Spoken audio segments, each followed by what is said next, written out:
Hi, you're listening to The Humans We Are with Carola, episode 16.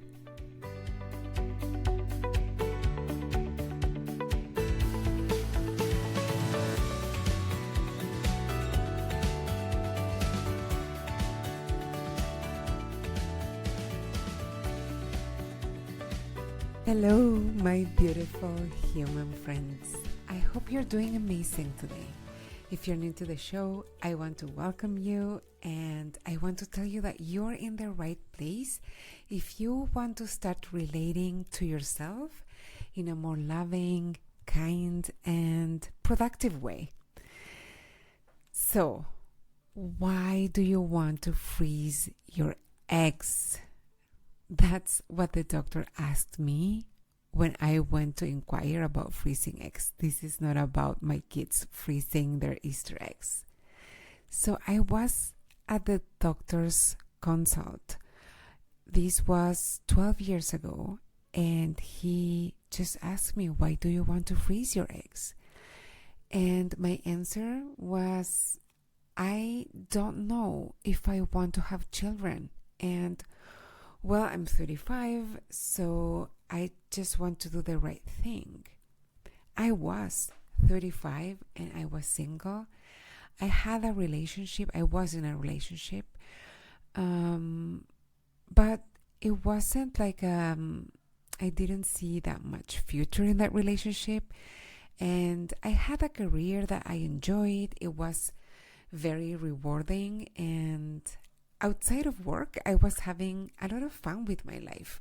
I was traveling a lot because I worked on an airline, and I got to fly for very cheap. I loved going to music festivals, and I went every year to a couple of them, some in the US, also in other places, and I wouldn't hesitate to fly to Madrid, to New York, to Venice for the weekend to see a band I liked.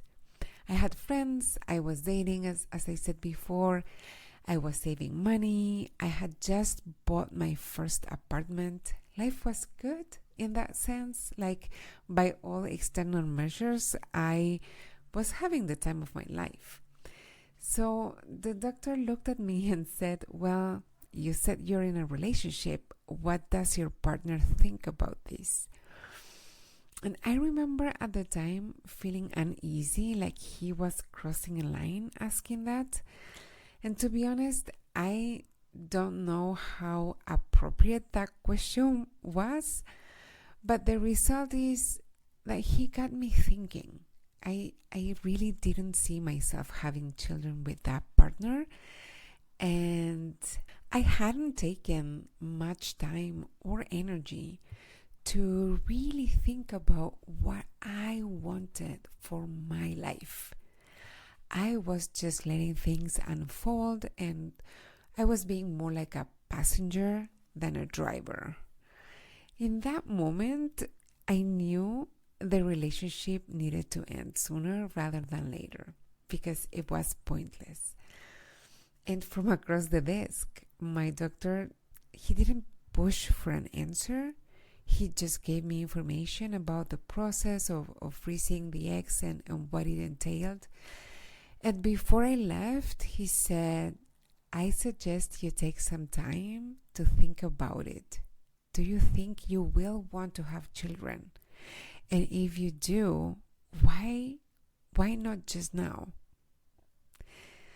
So I went home. And I think I put it in the back burner for a few days, maybe a few weeks.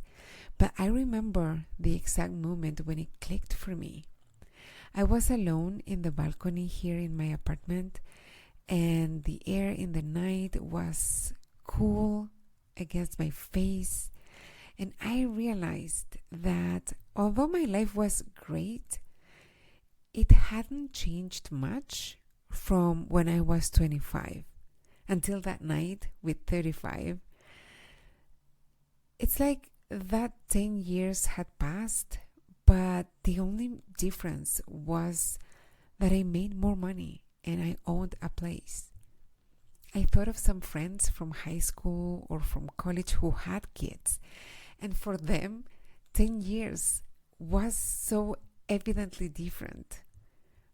But for me, until that point, it hadn't been.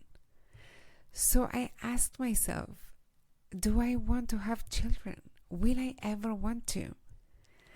And in that moment, I could only say, I don't know. But then I realized that at 25, not knowing was a luxury that I could afford. But at 35, I couldn't afford not knowing much more longer. And I wasn't formally a coach yet back then, but I was able to realize that not knowing, that's not a mere observation that we make as though we don't have a say on it. Like, it does depend on us. It's a choice. I was unconsciously choosing not to know. Just by default, just by not taking the time to make up my mind, I was unconsciously choosing to stay in the not knowing. It was just the inertia of my life, which it was a pretty good life, even if it wasn't very intentional. So I decided that I wanted to answer the question, and here's what I did to answer, and it's what I suggest that you can do too whenever you feel stuck around a decision or choice. I asked my future self. I went in my mind to the version of me that was 70 years old. I saw her. I really went with my imagination, and I saw her, and I saw that she could be happy and she could have an amazing and fulfilling life either way. She didn't depend on one choice to have an amazing life. But I went and I asked her, would you enjoy to have had kids? Would you like having had them? And she said yes. It was very straightforward for her to answer yes, and that she would have loved to have had them. And I believed her. And now I knew that I wanted to hook her up. I wanted to give my future self the best chances of getting what she wanted. I was aware that not everything was in my control. When it comes to these things, we don't control every single aspect of it. But if I wanted to hook her up, there were things that I needed to do that would make the odds of her having what she wanted much bigger. I needed to do things differently in the present moment so that she could have better chances at having that. Well, from that moment on, things started happening pretty quickly. Like, now looking back, it's easier to connect the dots as it usually happens, right? But in the course of like 2.5, 3 years, I had met my now husband thanks to Twitter.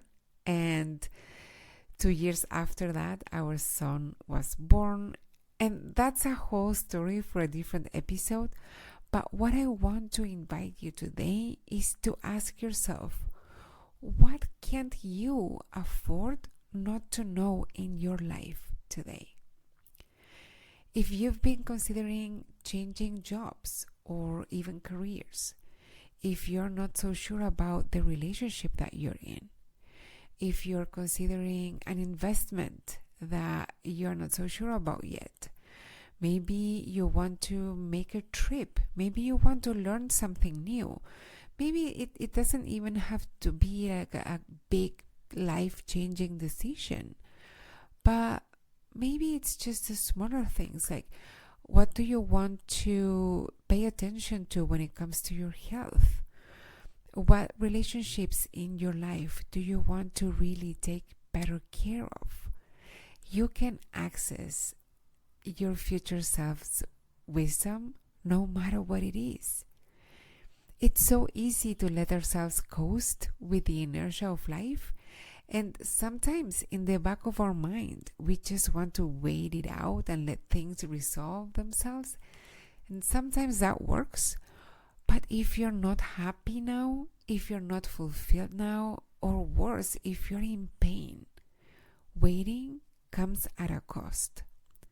So use the wisdom of your own future self. Go to her at 70, 80 years old and ask her, what will you have wanted?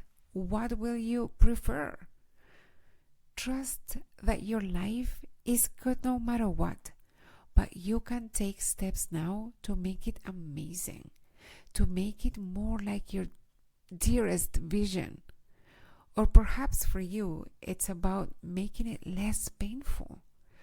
Don't make yourself wait it out if you can take steps to improve your chances of giving your future self what she wants. She's going to be so grateful, and so will you. I hope that my story was helpful for you, and I know this will resonate with many of you, even if your situation is not about having kids. If you would like to consult with your future self and you'd like some guidance and support with the whole process, I have openings for one-on-one coaching at this time. So reach out to carolafuertes@gmail.com or go to my bio on Instagram at FuertesCarola and schedule a conversation to explore one-on-one coaching. I'd love to talk with you and answer all your questions and help you decide if this is a good fit for you. Now, before I sign off, I need to ask for your support too. If this content helps you, please help me spread the word. And there are two main things that you can do that only take a couple of minutes of your time. One is please share this episode with one person you love, one human that you think will benefit from it. And the second is please go to Apple or Spotify and leave a rating and an honest review. I truly appreciate those of you who have done it. But the more we get, the better it is in order to help the algorithm show this to more people. And that way the show can grow. Okay, that is all for now. I will be back next week. And in the meantime, just notice what areas in your life are you letting yourself just not know what you want or not know what to do, that you might get answers from your future self for. So in what areas are you just maybe waiting it out or indulging in the confusion of just not knowing? And in what ways that is costing you? Like, in what ways is it just prolonging pain or making you wait to really have more happiness and more fulfillment in your life? And go access your future self's wisdom. She will be thrilled that you asked, and she will be happy to help you answer the question. Okay, my lovely humans, I will see you next week. Bye-bye.